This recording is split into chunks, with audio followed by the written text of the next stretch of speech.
Welcome to Parenting Teens with Dr. Cam, a podcast about navigating adolescence without losing our minds. Each week, I guide you around the teenage landmines with practical tips, simple solutions, and words of encouragement. I'm your host, Dr. Cam.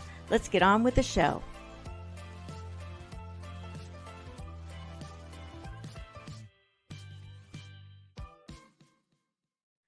Welcome, parents. Do your teens' erratic mood swings and emotional outbursts make you feel like you're on a never-ending roller coaster ride?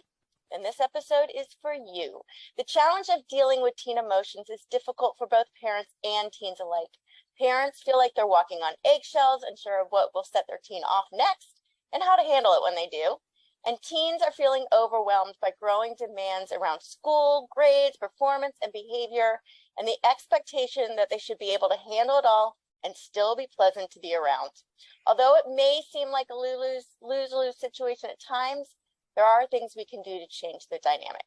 Today, I'm joined by Gina Nelson, a licensed clinical social worker and the creator of the 10-step method to combating teen anxiety.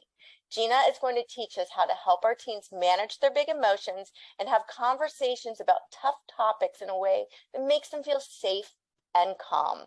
Welcome, Gina. Thank you so much for joining us today. Thank you. I'm excited to be here, Dr. Cam. So let's just start with a brief backstory. What has inspired you to focus on teen anxiety and emotion regulation? Oh, gosh, I know it's complicated. I'll give you the short version. Clearly, I was an anxious teen. And as in the therapy world, we kind of tend to work with people that we relate to. But back then, I didn't really think anxiety for me was an issue. I thought it actually kind of propelled me and helped me to be productive and successful and really launched me into my career early and all of those things. So like a lot of my clients and a lot of the teens I work with, they're kind of wired like that. And it's not until you start to recognize that unbalance or that imbalanced nervous system that is just running, trying to seek and achieve and do all these things really needs to have the other aspects to kind of calm that parasympathetic nervous system down and recognize self-compassion, all the things that might have been missing. Yeah. I love that you said that, because I think one of the things that I see too that is the struggle is parents are trying to motivate their kids to they want them to, feel like they need to succeed and to aspire and gain their potential. But what we're seeing is that kids are expressing that or responding that with anxiety instead. So rather than feeling motivated and energized and ready to go, they're feeling less motivated and just really anxious, and it's paralyzing. Where does that, how are we miscommunicating that? How are we asking for one thing and receiving something completely different? Yeah, no, great question. I think my generation of raising parents, we had this expectation, kids are all going to college. Everybody has to compete against everybody to get into the best colleges. And I think that we still see that in today's parents. There are a lot of highly educated people that have a real strong value for that. But when you look at what the comparison is to other kids and in their social network, what are those kids doing? And so the parents are, extremely busy. They've got their kids over challenged with all these different expectations. They're an AP this and AP that, and they're not doing all these things, and they're not playing sports, and they're not doing the music and all of the extracurricular activities and the volunteering, then they're not enough to get into the university that they want to get into. And so on some level, it's like these expectations from the parents and, these ideas of what it takes to compare to others to get places, I think has really driven it. And it's kind of hard to back out of it. And for people to look at it and go, gosh, is this really working? And what happens if my teen doesn't do all these things? How are they going to succeed? So it sounds like us parents are very anxious that our kids aren't going to do everything they need to be successful in the future. And this is rolling down on our kids. And now for a lot of kids, what I'm hearing is it feels like their entire adolescence and childhood, the only thing they're doing is preparing for a future, and they're not enjoying today at all. Absolutely. So explain to us, like, again, like, how is this happening, and how do us parents kind of get out of this, our own anxiety that we're kind of pushing onto our kids? Yeah, a great question. I think that, parents need to kind of self-check their own thoughts and their own beliefs and feelings, and even their own shame triggers and things that are happening as they're engaging with their friends and their oikos of people that are in their network. Because I think what's happening is when parents have their own shame trigger, like if my kid isn't doing all these things and doing what Susie's doing and Amanda's doing and all of these other kids, then is that a reflection on me? And if I'm not doing everything to get my kid to do all of these things, then how am I being perceived by my friends, and how does that reflect on me? And so I think that whole idea of what do other people think is a huge driver for especially for anxious parents, because they're very much in tune with what other people think and how they want their kids in life to look. And of course, I want to just give a heartfelt appreciation to parents, because there is no great rule book, and we're all just doing the best we can, but we all have our own stuff. And depending on whether parents are actually paying attention to what is driving their own anxiety and able to kind of check in on some of those things, I think that the kids are modeling and watching what they're seeing from their parents. Yeah, that's a hard pill to swallow sometimes, because I think a lot of parents are feeling like they're responding to their kids, right? So their emotions and their reactions are all just in response to, but kids are feeling the same thing. They feel like they're responding. So we've got lots of emotions going on. And I know for parents, it's very difficult, because we're seeing our kids melting down. We're seeing them getting really anxious, and we're doing everything we can to be like, I'm not expecting you to get all A's. I'm not, like, we keep telling them, I'm not expecting you to do all this, but yet you feel like you still have to.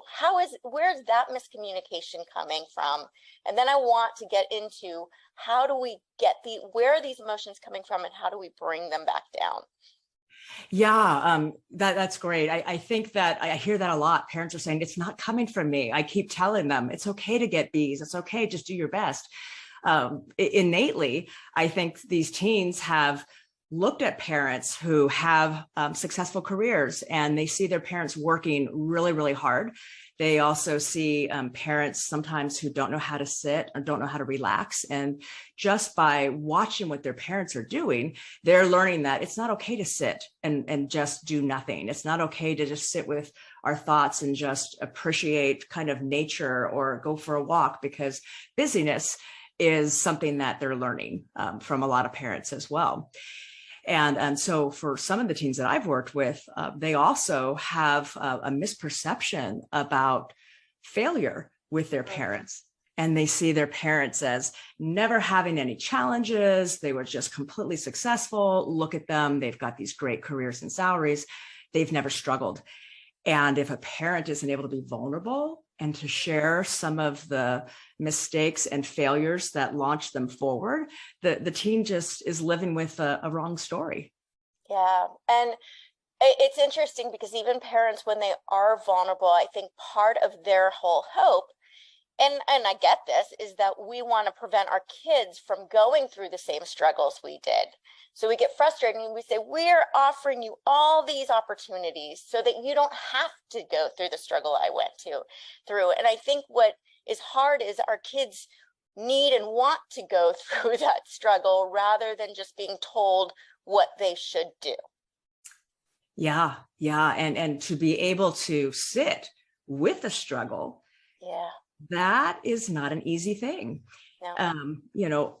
I'll use myself as an example. I mean, I think I've learned a lot. My youngest is 22. I've got 3 kids. So, I've been through the teen years, but in the thick of it, when I was in it, and here I am, a licensed clinical therapist, knowing what it's like to sit and be present with people in my office. But when you're up at 4 o'clock in the morning and you're, rushing and an hour drive to work and a 9.5 hour day and an hour home, and then like game on with homework and extracurricular activities, you're multitasking. And so I get that parents are busy, but in that multitask, when we're picking up our phone or we're checking an email and our kid's trying to tell us something and we're not present, the cue that the kid is taking is that, their nervous system makes up a story and it says, mom's not really listening. They don't really get me. Dad doesn't have time for me, because they don't sit and really listen. And we have to be really mindful of where we are emotionally when our teens or kids are trying to talk to us, because half the time they're not telling us the real story and we're supposed to guess and read between the lines of what's really happening. Yeah, and I think so. This is a big piece too, is that parents are very frustrated that their kids won't open up to them. So let's get into the first thing is, how do we create a safe environment where we're open and we're calm and having conversations? How do we even start that when our kids aren't coming out of their room? Yes. Well, that's a great question. I think we first have to look at our own nervous system and what do we do to calm ourselves down, and what are we modeling for the kids? So, if we're saying, hey, we all need to go out and get some exercise or go for a walk or appreciate and just slow down and not be in that frenetic energy. I said that frenetic energy is a lot of the buzzing that the teens are seeing. And some of them just want to avoid it and stay in their room because it's too stressful, to even come out and watch and take on their parents' anxiety there. The other thing that I think parents really want to be mindful of is really looking at a values inventory of where, what's important to them and what their values are, and how does their teen align with some of those values, and what are some of the clashes? Because in today's world, we're seeing such polarization just even in what teens are being taught and what they're exposed to, as opposed to what parents have been exposed to. And, we're not going to get into politics or religion, but some of those things certainly are influencing whether they're known values that are expectations in the home, or even kind of the unsaid nonverbal messages. And so if a teen is feeling like they're deviating at all from that, or what the family system's expectations are, they're going to feel alone, isolate more, withdraw into the room, and not feel safe to come out and really be honest about what it means to belong or to not fit in, or what's going on for them. I think this is a really hard thing for parents to kind of accept and be okay with, is that we feel like it's up to us to instill the beliefs and instill the values and instill and kind of create and form who our child is, right? What our child believes, what our child, and I think it's very difficult for parents when kids become older and start exploring that for their own, and they may differ, and we're like, oh, no, you can't, you're not allowed to differ. But saying that doesn't make them differ. It just makes them feel like you don't get me and I'm going to separate. And I see a lot of the emotions coming from this sense of frustration from our kids going, you don't get me. And then parents going, you can't express defiance or disrespect or emotions like that, and I'm shutting you down. And we just get this clash. Yeah. How do we, when we're both coming from it from this different perspective, how do we start fixing or changing that dynamic so it doesn't turn into this clash? Yeah, a lot of the work that I do individually and in my coaching work with parents and teens is teaching them a concept called polyvagal theory. I'm sure you're familiar with it, but it's really this sense of an emotional ladder where at the top of this ladder, we feel safe and we feel connected, and our nervous system is constantly scanning our environment for safety cues. And so the minute we perceive, mom or dad not listening or not paying attention, or we get some kind of nonverbal look that says, ooh, they're not on board with this, our nervous system as a teen just goes straight into fight and flight. And so now they've already got walls up, barriers. Nothing that's going to happen while they're in that fight and flight is going to be a good conversation. And so then their own shame triggers are getting activated. And in that space, we do kind of want to like three things. Usually we either withdraw and we get really small and retreat back to the room and say, I'm not going to engage because you don't get me. Or we come out swinging and fighting really hard and lashing out.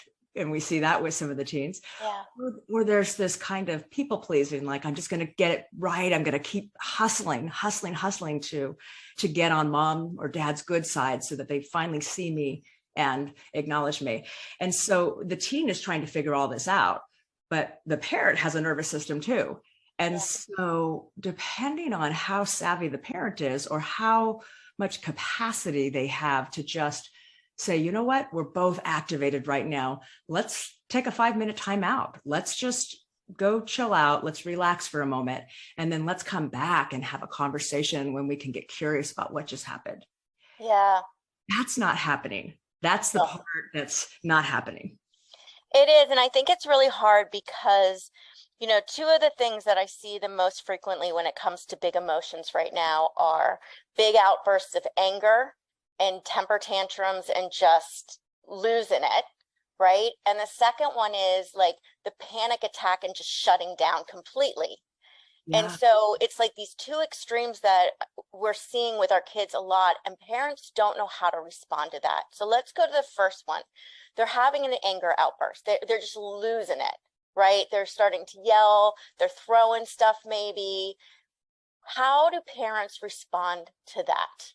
Yeah. First, I would say take a breath. Just kind of reset and anchor your own nervous system into some bit of safety and recognize this is maybe not about you. This is about something that's going on with them. If we can kind of take the blame off of ourselves so that we don't bring those defenses up, we're going to be in a better space. Just even acknowledging, I see you're really angry right now. And, you know, I want you to just take a walk, you know, take a few moments to kind of settle yourself. I really can't hear you when you're in this space. And I want to understand you, but I need you to take a moment. Yeah. Let's both take a moment. I think just calling that out, the white elephant in the room, and just taking a pause is necessary. And the teen might not be ready to retreat. I mean, they might be swinging and fighting, and the parent also might not be ready to stop. And that's kind of the problem, is that we're both in fight and flight, and we're just clash. And somebody has to be able to recognize we're here and nothing productive's going to happen in this space. It's probably not going to be the teen. It will not be, correct. And I've even seen where teens, and I've heard this from parents a lot, where they're like, well, I'm trying to say that. I'm saying, let's calm down, let's separate our time. And they just follow me. Everywhere I go, they just follow me, and they're just going on and on. What do they do then if the teen's not backing off? Well, you know, I'll tell you, I mean, I teach some of my clients, even if whether it's a partner or a coworker, sometimes we just have to go to the bathroom and shut the door and have your quiet space. And I'll teach them, we do a lot of bilateral tapping, and I'm an EMDR therapist, but a lot of it is, you know what, if they're not leaving me alone, how do you get to a space where you can shut the door, have a barrier, and ground yourself? And tap, or, you know, use your box breathing. I know you had that on your website when I came on this morning. Just something that just settles you enough to just go, okay, I'm not engaging with that yet.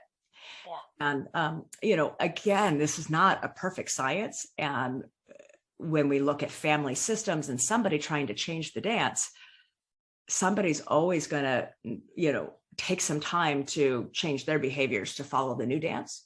Yeah. And they're taking their cues from us. So when we get caught up in their emotions and we start bringing it, like you said, we're now both in fight or flight and nothing good is going on. And so the moving yourself and kind of keeping your own boundaries, you can't make them respect your boundaries. That just isn't, you've got to respect your own. So I like the idea of, you know, going in and shutting the door. It's not slamming the door in their face and saying, I don't have enough of you. It is just, I need some time. I'm going to shut the door, right? We'll be back. So it's not an angry move, right? It is I need some time. This is not about you either. I need some time. The other thing I want to ask you real quick too, before we move on to the anxiety one and the shutting down, is Sometimes it is about the parents. In fact, a lot of times the anger is directed at the parents because they don't feel like the parents are being heard, or they don't feel like they're being heard by their parents. I'm sorry. Yeah. So when it is specifically directed at us, do we handle it differently? As a parent, you mean, or as as a parent. So the teen is actually specifically mad at the parent because the parent's not listening, or the parent, they don't like the way the parent is responding, or they don't like the answer the parent gave them, and they're angry. Do we address it differently? Well, I think we still have to calm the nervous system down so that we can get curious, because no rational brain is activated during that fight and flight. It's just all emotion, and nobody is seeing eye to eye. So I think you still need to calm down. One thing that I've noticed with a lot of the teens that I've worked with, and it really depends on, how emotionally savvy, I guess I can say, that the parent is, that if the teen has a true concern, a criticism of what they're receiving or perceiving from the parent, if the parent can't own that, have capacity to say, okay, wait, I'm calmer now, I hear you, let me look at this. If they don't do that and they get defensive, sometimes what I see, and actually pretty often for a lot of my anxious teens, is I'll see the parent almost flip into kind of a victim, like their own shame gets so activated that now the parent's crying, and the parent's saying, I'm just a horrible parent, why don't you go find a new parent? Or, they're exhausted and frustrated. But now the teen is in a place where not only have they not been heard and the parent hasn't taken accountability, but now the teen feels like it's not safe to talk about my feelings, because when I talk about my feelings, mom or dad fly off the handle, or now I have to pick them up because now they're sad and depressed and crying, and now I have to fix that. Yeah. And that is definitely not a safe place to have communication. Right. So the bottom line is, we need to check in with ourselves. We need to be calm because they're reflecting on us. And we also need to reflect on what they're saying. There may be some validity, and that's okay. It's an opportunity for us to grow and understand. Yes. That sum it up a little bit? I think that's a great summary. Yes. Okay, so let's go to the other side. They have completely shut down. They are going into panic mode. They've locked themselves in the room, or I've heard in the closets. They won't go to school. They've shut down. Now what do we do as a parent? Yeah. So I think at that point, we have to look at the difference between, kind of like the panic and the anxiety that's happening, and then this place that really we overuse the term overwhelm. I think I'm overwhelmed by the use of overwhelmed. Yes. Right. And Brene Brown talks a lot about that in her latest book. But it's that sense of, once we hit overwhelm, it's really the sense of blown. And from this kind of ladder, this polyvagal theory, once we get to a place where we hit overwhelm or blown, we drop to the bottom of this ladder. And at that point, we're totally disengaged. We feel so unsafe.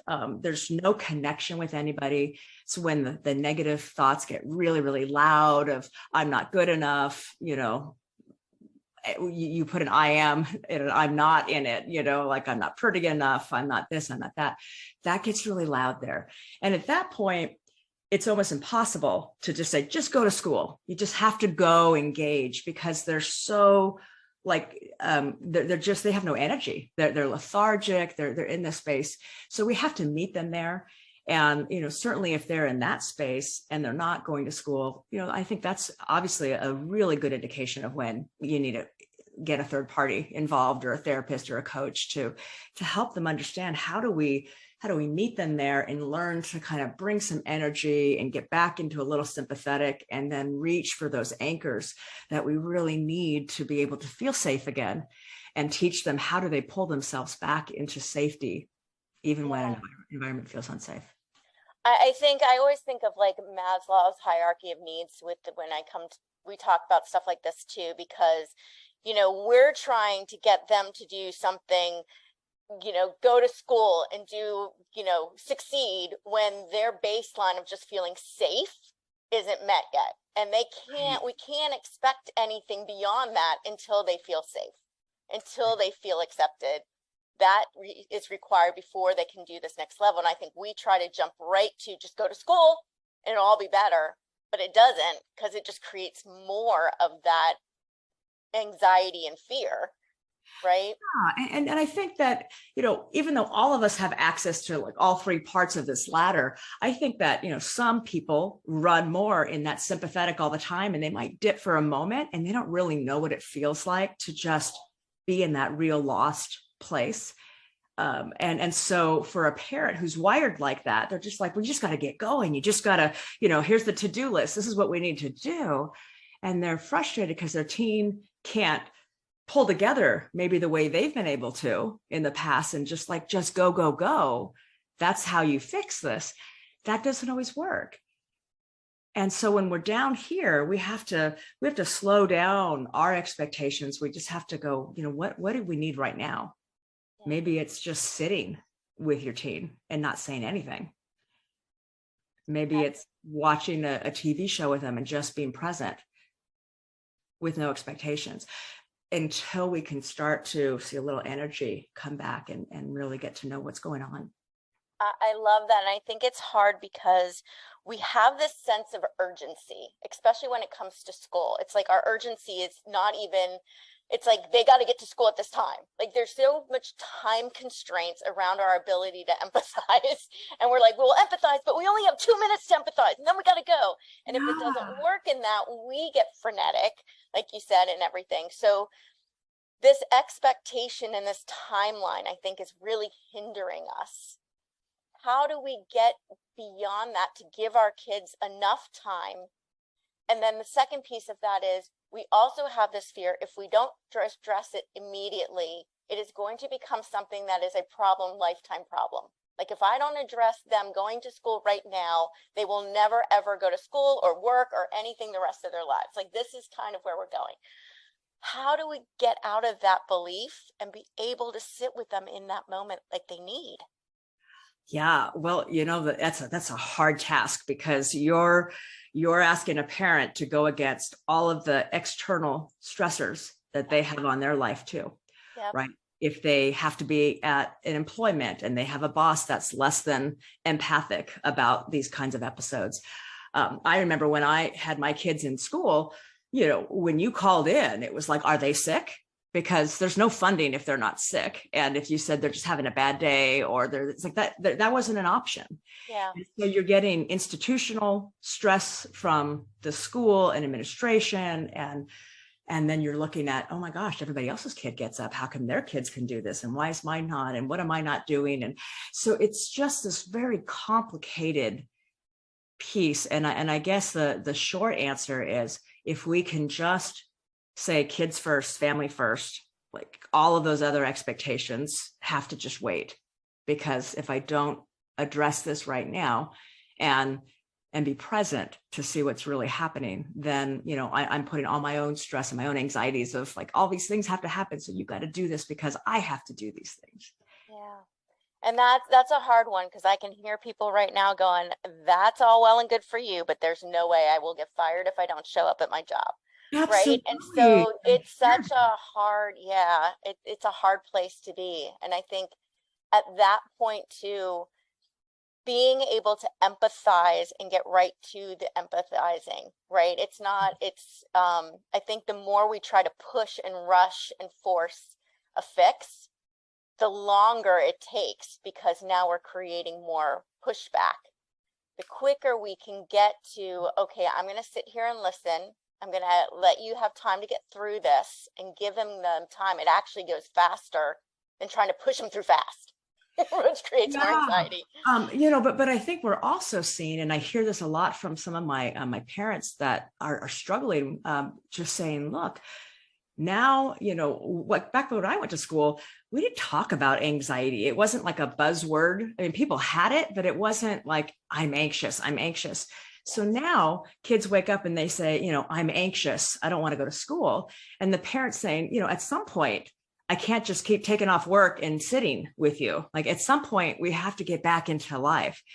Right. And so how do we sit with them and talk to them and also say, okay, I get that you're feeling anxious, and life is still happening out here. So what's like the best thing that I can do to get you to the next step, which is maybe we're just getting to class today, and we're going to maybe have a conversation later, and we're going to address the anxiety later. But there, at some point, there has to be a push and tug that says we can't just check out of life. We have to still move forward.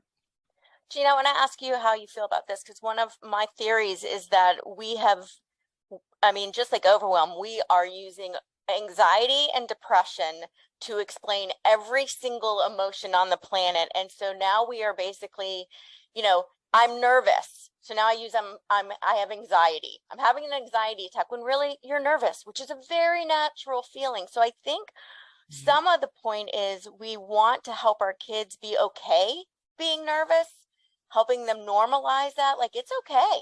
Here's how you address nervousness, right? Here's how you handle that. So we start giving them the tools, but changing the language, changing the words, so everything doesn't become anxiety. Yes. And now if I have anxiety, that means I need to stay home and I need a therapist, and it's like, no, you're nervous. Right. Right. Well, and I think the language is such an important piece, and I'm glad you brought that up, because it is. We've couched it into these two terms, anxiety and depression. Yep. Right. Everything. And if we really unpack it and we look at what are you really feeling, kids don't have a vocabulary. Correct. For I'm disappointed, I'm excluded, I'm feeling alone, Yeah.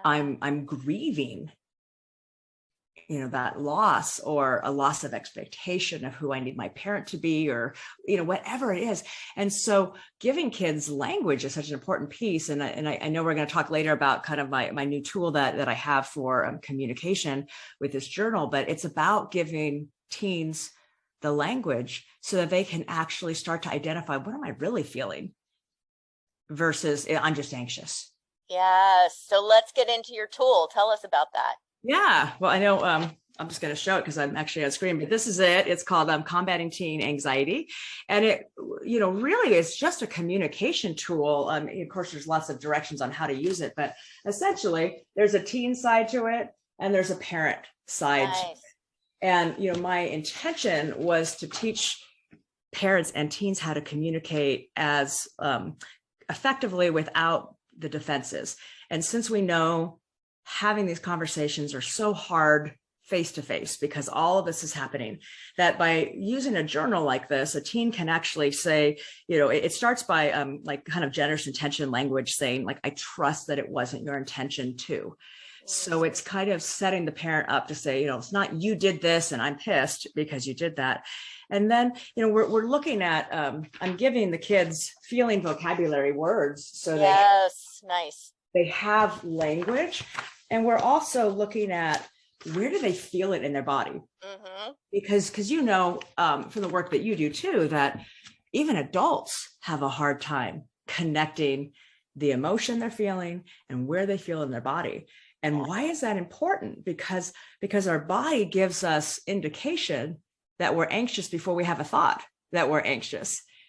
And if we can start to recognize the body sensation and what are you feeling, we can start to reach for an anchor for that nervousness before it's a panic attack, to go, okay, this is how I feel. Sit with that feeling a moment and let's breathe, or let's do this other technique, or let's use, visualization, something that they can relate to that resets that nervous system and brings a little bit of safety back. And so by using this journal, it allows them to not only identify that, but then I think the most important part is there's a section that says, I feel emotionally unsafe to talk to you when.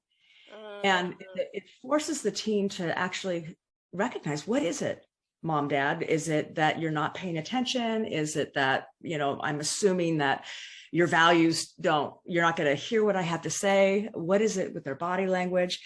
And then I'd feel safer to talk to you if. And so we're asking the teen to get a little bit more awareness of what it is that is making them feel unsafe. And, and then there's an option to say, our relationship's important to me, and, fill in the blank with whatever else is important. And then it gives the parent an opportunity to kind of sit with that information hopefully process it and then write a thoughtful response back. I love that. That is amazing and wonderful, because one thing I hear a lot too is parents going, you have to trust me to tell me this. You've got to trust me. You just need to trust me. And I'm like, it doesn't work that way. If your kids don't trust you, you can't tell them to trust you. You have to understand why they don't trust you and address that.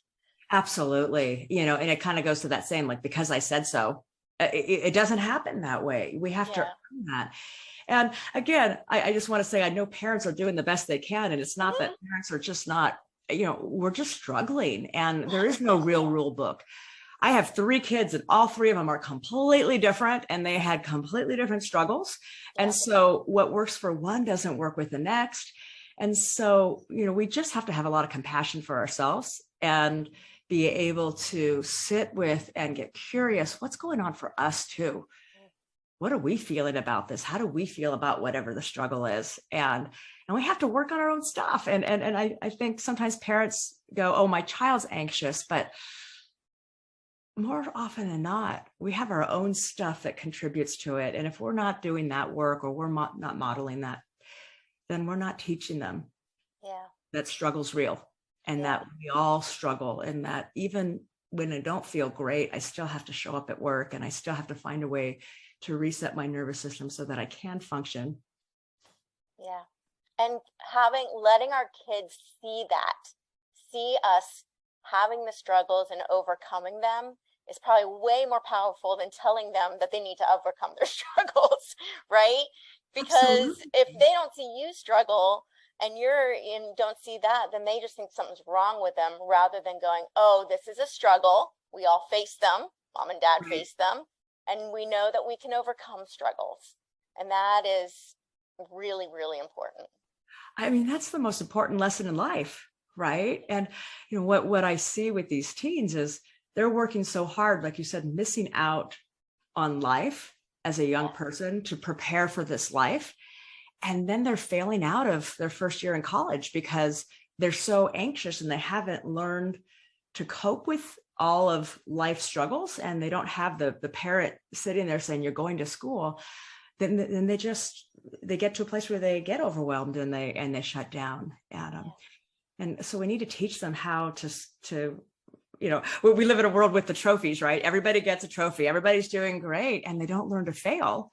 And we launch them out into the world where failure is a part of it, and they're not getting the jobs, and they're not, they're competing with other people that are just as talented as them. And they need to learn that they're still good enough, even if they didn't get that job, or they didn't get that, whatever they were going after. Yeah. I think the big distinction that I kind of heard you say too is, like, we need to teach them to fail, but I think we want to make sure we're not teaching them that they're a failure. And I think a lot of kids are feeling like, I'm a failure, and that's bad, rather than I have failed and I learn from that. So I think there's a big distinction there. And when our kids fail, we tend to get them really heavy on that. Like, don't do that. That was bad. That was terrible. Why did you do that? And then they just feel like a failure. And what you're talking about is really the distinction between shame and guilt. Yes. Right. Yes. I did something. I failed. I can study and I can do better. That's guilt. Yep. Shame says, I'm a failure. I'm a failure. I'm bad. And that's a much bigger issue. And so if the dialogue and the story in their head is, I'm bad, I'm a failure, then that's going to probably take a little bit more than a communication journal for a parent teen. It's going to take a therapist or, a coach to help them understand shame triggers and the story that they make up that's not true when they're in a different place, when they feel safe and connected. Yeah. I love that. Okay, we could talk forever and ever and ever, but I want to be mindful of your time. So how can people find you and find your workbook? Yeah. Okay. So my website is www.authenticgains.com. That takes to a lot of what I do. On Instagram, I'm at authentic_gains, GAINS. And then on Facebook, it's just all one word, Authentic Gains. And then for the Combating Teen Anxiety, it's up now. It's pre-order. It's actually being shipped out November 1st. And that's on Amazon.com, /author/Gina, Gina Nelson, Nelson. And there's a Kindle version too, but they kind of forced me to put a Kindle version out there. It's not as good. The hard copy is what you really want. It's where you can actually write. If you get the Kindle version, yes, it's cheaper, but you're going to have to print it. And that's not it. That's not great anyway. It's not going to work that way. The other thing that I have for parents, I have a free mini course. And so that's at www.combatingteenanxiety.com. And so if they get the journal, there's a link to that. But if they go there, there's a 4-part mini course that teaches them some of these skills about managing nervous system and all of that. And of course, I have a full coaching program that I offer. And so people that get a taste of that and want more, there's more available. Perfect. I will have all the links in the show notes so everyone can find all of that. Before we go, what is the one big takeaway you want parents to have from this episode? Oh gosh. I want to just say, I know you're doing the best you can, and we can still do a little better by being more mindful of our own emotions and the vulnerability that we can bring to the table for our teens. And if we can just acknowledge our own stuff and show them, hey, we're doing the best we can. We screwed up. We make mistakes too. And we can circle back into a conversation, even when we make mistakes, with how we parented or how we responded. The circle back is the most important part. So make sure that you go back and have a conversation and don't leave it just kind of shoved under the rug and go, oh, let's not rock the boat. Everybody's happy now. We want to go back and readdress what was actually happening so we can get to the root of it. That is so key. Thank you, Gina. I'm so grateful you could join us today. Thank you. It was a pleasure being here, Dr. Kim. Yes, and thank you, parents, for taking time out of your busy day to spend with us. I really appreciate you too. If you want to learn more about how to help your teens thrive, you can grab my top 10 secrets for raising teens at askdrcam.com/parentingtips. Until next time, have a peaceful, positive, calm day. And that's a wrap. Thanks for joining me today on Parenting Teens with Dr. Cam. Make sure to visit my website, www.askdrcam.com, where you can subscribe to the show in iTunes, Stitcher, or via RSS, so you'll never miss a show again. While you're at it, if you found value in this episode, I'd appreciate a rating on iTunes, and hey, why not share it with a friend too? Be sure to tune in to my next episode. And remember, parenting teens may not be easy, but with my help, it can be a whole lot easier than this.